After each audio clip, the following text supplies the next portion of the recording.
Mais voilà le truc. Je n'ai pas abandonné. Je n'ai pas reculé. Je suis sorti de là pour préparer la prochaine audition. Et l'audition d'à côté, l'audition d'à côté. J'ai prié. J'ai prié et j'ai prié. Mais j'ai continué à échouer et à échouer et à échouer. Mais cela n'avait pas d'importance, parce que vous savez quoi ? Dans cette vidéo, Denzel Washington va te présenter les 3 principes pour réussir ta vie. Et ensuite, je te présenterai une vidéo d'un enfant qui mettra tout le monde d'accord. J'ai découvert que rien dans la vie ne vaut la peine si on ne prend pas de risques. Rien. Nelson Mandela a dit « Vous ne trouverez pas de passion en jouant les petits. Pour vous contenter d'une vie qui est inférieure à celle que vous êtes capable de vivre. » Maintenant, je suis sûr que dans vos expériences à l'école, dans vos candidatures à l'université, dans le choix de votre matière principale, de ce que vous avez décidé de faire dans la vie, je suis sûr qu'il y a des gens qui vous ont dit de vous assurer d'avoir quelque chose sur quoi vous appuyer, de vous assurer d'avoir un plan B. Mais je n'ai jamais compris ce concept. Avoir quelque chose sur quoi se rabattre. Si je dois tomber, je ne veux pas me rabattre sur autre chose que ma foi. Je veux tomber en avant. Je me suis dit qu'au moins de cette façon, je verrai ce que je vais frapper. Tomber en avant, c'est ce que je veux dire. Reggie Jackson a frappé 2600 fois dans sa carrière, le plus grand nombre de l'histoire du baseball. Mais on n'entend pas parler des frappes, les gens se souviennent uniquement des home runs. Tomber en avant. Thomas Edison a mené 1000 expériences ratées. Le saviez-vous ? Je ne le savais pas. Parce que la 1001e était l'ampoule. Tomber en avant. Chaque expérience ratée est un pas de plus vers la réussite. Vous devez prendre des risques, et je suis sûr que vous avez déjà entendu cela. Mais je veux vous parler de la raison pour laquelle c'est si important. J'ai 3 raisons, et ensuite, vous pourrez prendre vos iPhones. D'abord, vous allez échouer à un moment donné de votre vie. Acceptez-le. Vous perdrez. Vous vous mettrez dans l'embarras. Vous serez nul à quelque chose, il n'y a aucun doute là-dessus. Je sais que ce n'est pas un message traditionnel pour une cérémonie de remise de diplôme, mais je vous le dis, acceptez-le, parce que c'est inévitable. Le fait est, et je vais accélérer le rythme, le fait est que chaque diplômé ici, présent, a le talent nécessaire pour réussir. Mais avez-vous le courage d'échouer ? Voici mon 2e point sur l'échec. Si vous n'échouez pas, vous n'essayez même pas. Je le répète, si vous n'échouez pas, vous n'essayez même pas. Ma femme m'a dit cette grande expression. Pour obtenir quelque chose que vous n'avez jamais eu, vous devez faire quelque chose que vous n'avez jamais fait. Vous avez beaucoup investi dans votre éducation. Et les gens ont investi en vous. Et laissez-moi vous dire que le monde a besoin de vos talents. Je suis rentré d'Afrique il y a 2 jours. Donc je divague un peu, c'est à cause du décalage horaire. Je viens de rentrer d'Afrique du Sud. C'est un beau pays. Mais il y avait des endroits où la pauvreté était terrible, la pauvreté qui a besoin d'aide. Et l'Afrique n'est que la partie émergée de l'iceberg. Le Moyen-Orient a besoin de vous, le Japon a besoin de vous, l'Alabama a besoin de vous, le Tennessee a besoin de vous, la Louisiane a besoin de vous, Philadelphie a besoin de vous.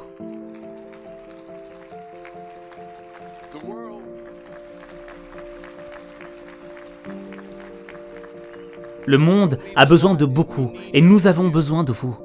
Nous avons vraiment besoin de vous, les jeunes. Je veux dire que je ne parle pas pour tout le monde ici, moi je suis vieux, un peu grisonnant.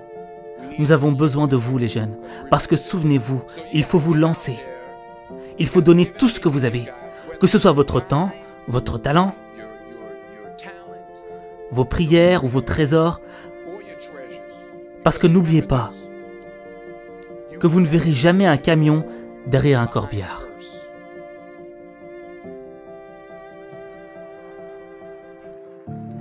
Je le répète, vous ne verrez jamais un camion derrière un corbillard. Vous ne pouvez pas l'emporter avec vous. Les Égyptiens ont essayé. Et tout ce qu'ils ont eu a été volé. La question est donc de savoir ce que vous allez faire avec ce que vous avez. Je ne parle pas de combien vous avez. Certains d'entre vous sont des hommes d'affaires, certains d'entre vous sont des théologiens, des infirmières, des sociologues, certains d'entre vous ont de l'argent, certains d'entre vous ont de la patience, certains d'entre vous ont de la gentillesse, certains d'entre vous ont de l'amour, certains d'entre vous ont de longues souffrances. Quoi qu'il en soit, quel que soit votre don, qu'allez-vous faire de ce que vous avez? Très bien. Voici maintenant mon dernier point sur l'échec. Parfois, c'est la meilleure façon de savoir où vous allez. Parce que prendre des risques, ce n'est pas seulement chercher un emploi. C'est aussi savoir ce que vous savez et ce que vous ne savez pas. Il s'agit d'être ouvert aux gens et aux idées. Parce que les chances que vous prenez, les gens que vous rencontrez, les gens que vous aimez, la foi que vous avez, c'est ce qui va vous définir. Alors, membres de la promotion 2011, voici votre mission. Lorsque vous quitterez les confins amicaux de Philadelphie, ne vous découragez jamais. Ne reculez jamais. C'est ce qui va vous définir. Et quand vous tomberez tout au long de votre vie, et peut-être même ce soir après quelques verres de champagne, souvenez-vous de ceci. Tombez en avant. Discours exceptionnel de Denzel Washington. Tomber en avant. Alors, c'est facile à dire, tomber en avant, mais quand tu as ce sentiment de peur qui te paralyse, qui t'empêche d'avancer, c'est difficile d'aller de l'avant. On va pas se mentir, on l'a tous eu. Moi, le premier, je suis peut-être l'un des gars qui a eu le plus peur dans ma vie. Le plus peur de faire plein de choses. Et ce qui est bizarre, c'est que tu as l'opportunité qui est devant toi, elle se présente devant toi. Mais tu as peur d'y aller. Et pourquoi tu as peur? Parce que tu penses aux conséquences. Tu dis, ouais, mais si j'échoue, il va se passer ça. Si je rate, il va se passer ceci, cela. Et au fait, tu commences à amplifier les conséquences dans ton esprit. Et tu dis que si je vais vers cette opportunité, je risque d'y perdre gros. Mais le problème, c'est que la peur de perdre devient plus grande que l'envie de gagner. Et quand tu es dans cette situation-là, t'avances pas. Et tu fous ta vie en l'air. Parce que la peur, elle te paralyse, elle te pousse à reculer. Et après, quelques temps plus tard, tu y repenses et tu te dis, mais en fait, ça valait pas le coup. J'aurais dû essayer. Qu'est-ce que je perdais à essayer? Le problème, c'est quoi? C'est que lorsqu'on a peur, on s'oublie. On oublie qui on est vraiment. On oublie quelle est notre fonction sur cette planète. Et je t'ai parlé de la vidéo d'un enfant qui mettrait tout le monde d'accord, en introduction de la vidéo. Et je veux que tu la regardes avec moi et que tu l'analyses, maintenant.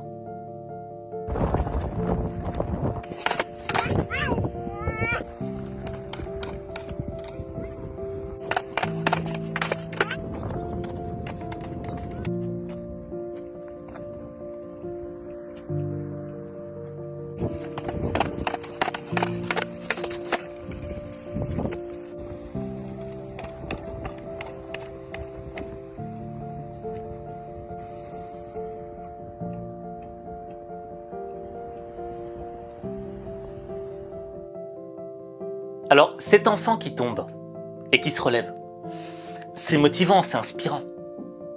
Mais le petit, il se fait mal quand il tombe.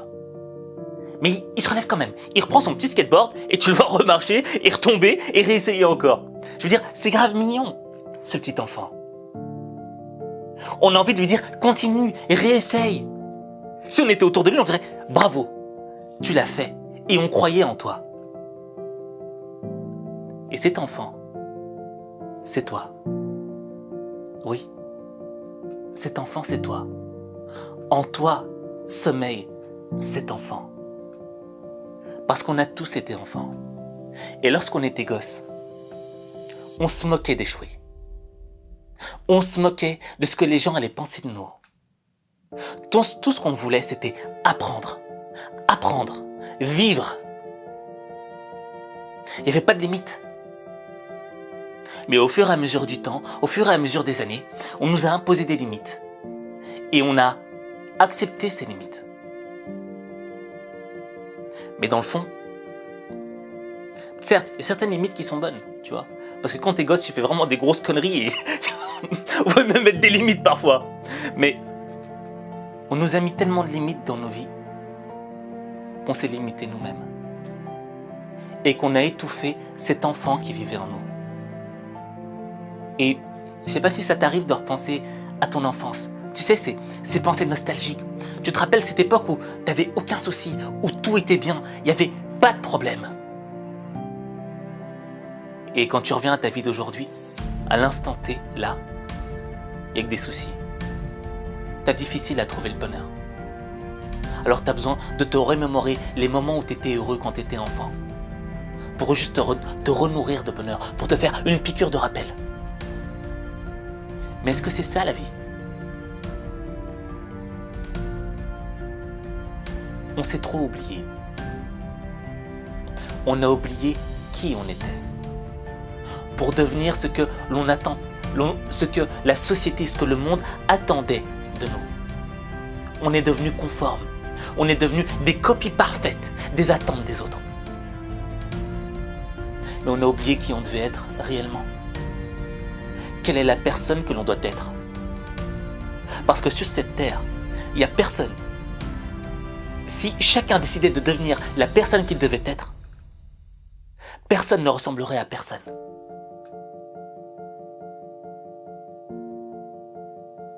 Mais parce qu'on a peur. Parce qu'on a peur du risque. Comme le disait Denzel Washington, le risque. Parce qu'on a peur du risque, on a peur de devenir qui on doit être. Et toute l'idée, c'est de se libérer de cette peur. Mais comment est-ce qu'on se libère de cette peur? Je pense qu'il y a différents outils pour se libérer de la peur. Mais il y en a un qui est important. C'est devenir la personne qu'on doit être. Savoir déjà qui on est. Qui suis-je? Parce que la personne que tu es aujourd'hui, elle est remplie de vérités. Mais de deux types de vérités. Des vérités qui sont dévoilées, des vérités que tu connais sur toi. Et il y a des vérités cachées. Des choses qui existent en toi, mais dont tu ne prends pas conscience de l'existence. Et pourtant ça existe. Et ça ne demande qu'à être dévoilé. Toutes ces vérités cachées qui sont accumulées en toi ne demandent qu'à être dévoilées. Parce que lorsque tu dévoiles ces vérités qui sont cachées, elles te permettent de devenir la personne que tu dois être. Et c'est ça le sens de la vie.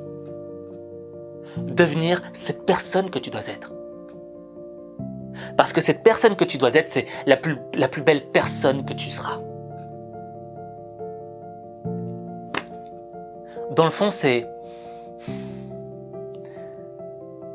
devenir la personne que tu dois être, c'est toujours avoir cet enfant qui est vivant en toi. Et lui dire, essaye, vas-y, tombe, mais c'est pas grave, recommence. Et moi, c'est un truc qui m'a toujours... tu vois, c'est un truc qui m'a toujours marqué dans ma vie. Parce que je me suis toujours senti dans des endroits où je me disais, mais... Des moments de ma vie où je me disais, ouais, mais c'est pas toi ça. Aziz, ça c'est pas toi. Tu vaux mieux que ça.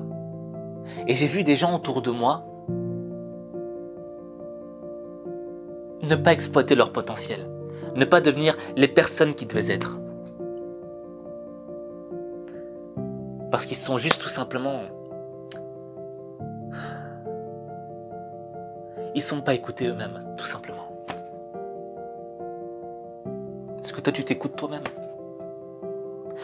La plupart du temps, quand on s'écoute soi-même, on ne veut pas s'écouter. Parce qu'on n'a que des reproches à se faire. T'as pas fait ci, t'es pas bon là-dedans, t'es pas... Non, mais je devrais être meilleur là-dedans, etc. Alors, on n'a plus envie de s'écouter, on écoute les autres. Mais pour évoluer, il faut apprendre à s'écouter. Et à se pardonner, à être bon avec soi-même. Pour se découvrir qui on est réellement à l'intérieur. Et parce que j'ai vu trop de gens partir, parce que j'ai vu trop de gens mourir, parce que je vois des gens qui ont un talent, qui ont un putain de potentiel, qui ne le développent pas parce qu'ils ont peur de se découvrir eux-mêmes.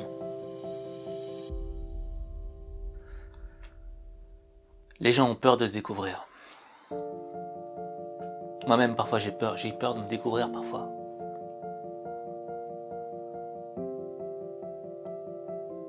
Mais cette peur, on n'a qu'une vie. Demain, on pourrait mourir. Ce serait idiot de se laisser ralentir par la peur. Il faut que ton envie de gagner soit plus grande que ta peur. Et là, ta vie sera heureuse. Parce que tu n'auras plus rien à faire de l'échec. Tu vois, tu sais qui tu es dans le fond.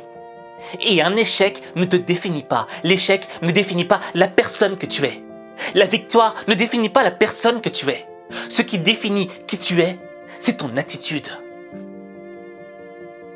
Et lorsque tu seras capable de t'écouter et de te définir en fonction de toi-même et pas en fonction de ce que les autres pensent de toi, là tu pourras goûter au bonheur. Tu n'auras plus besoin de te remémorer la nostalgie de ton enfance. Parce qu'aujourd'hui, tu feras ce que tu veux faire.